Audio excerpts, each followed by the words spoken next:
बिस्मिल्लाहिर्रहमानिर्रहीम। ये गुफ्तगू मेरी आपके साथ कोरोना वायरस के हवाले से है और जो कामयाबी पाकिस्तान के शहरियों ने और इस मुल्क ने हासिल की है कोरोना वायरस के हवाले से, उसमें सबसे पहले मैं समझता हूँ कि हुकूमत की पॉलिसियाँ स्मार्ट लॉकडाउन के एतबार से और आप लोगों का अमल करना, अक्सरियत ने इस बात पर अमल किया।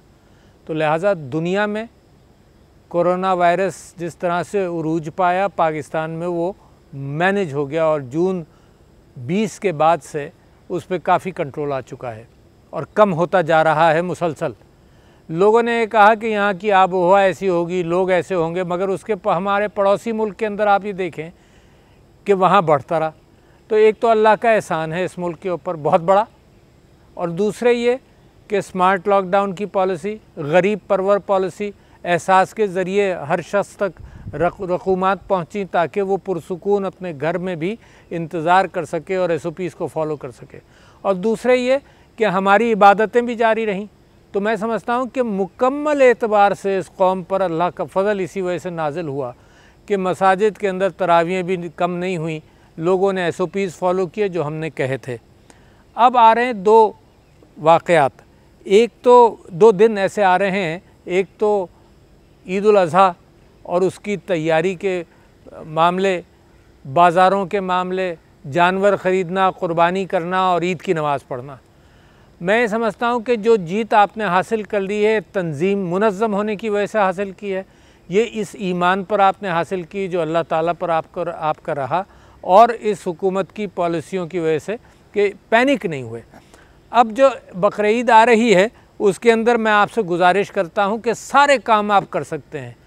मास्क पहने, बहुत ज़रूरी, दुनिया आप जानती है कि ये प्रिवेंशन, और मैं समझता हूँ पाकिस्तानियों को आप हर जगह देख लें। कल मैं पनाहगाह गया और एक बकरा मंडी गया, हर जगह लोग किसी हद तक इसको फॉलो कर रहे हैं। तो लिहाजा मास्क पहने, फासले रखें, ईद की नमाज के वही SOPs हैं जो पहले थे।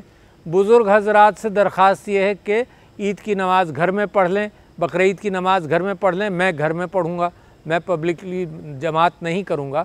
एहतियात कर रहे हैं क्योंकि जब दूसरों को कहा जा रहा है तो ख़ुद भी मैं उसके ऊपर अमल करूँगा। और जानवर ख़रीदने, भीड़ से इज्तनाब करें, बाज़ारों में भीड़ से इज्तनाब करें। और ये बकरीद के अंदर अगर आप एहतियात रखेंगे तो अल्लाह का फ़ज़ल, आपकी तंजीम और आपका ईमान इन बातों के ऊपर, दुनिया के अंदर कौमें बहुत कम ऐसी होती हैं जो अपने ऊपर सारा डिसिप्लिन अपने लागू कर लेती हैं। आप देखिए मगरिब में भी लोगों ने डिसिप्लिन नहीं फॉलो किया, मगर मुझे फ़ख्र है इन पाकिस्तानियों पर, अपने भाइयों के ऊपर, कि हमने वो डिसिप्लिन फॉलो किया और हमने कोरोना वायरस को काफ़ी हद तक पीछे कर दिया और बिल्कुल ही डिफीट कर लेंगे। आखिर में मैं फिर इन SOPs को दोहरा दूँ। मास्क पहनना अपने ऊपर लाजिम कर दीजिए। ईद के अंदर नमाज़ों के अंदर फ़ासला रखें। बकरीद से पहले जो बाज़ार जाना है उसके अंदर भी डिस्टेंसेस रखें, समाजी फ़ासलों को रखें। और तीसरे ये कि हाथ नहीं मिलाएं और बगलगीर ना हो। ईद के अंदर सबसे ज़्यादा लुत्फ़ तो बगलगीर होने का आता है, मगर इस बकरीद पर भी मज़ीद एहतियात कर लीजिए। इंशाअल्लाह जिस चीज़ को हमने हराना है और पीछे रखना है, हम कामयाब होंगे। शुक्रिया।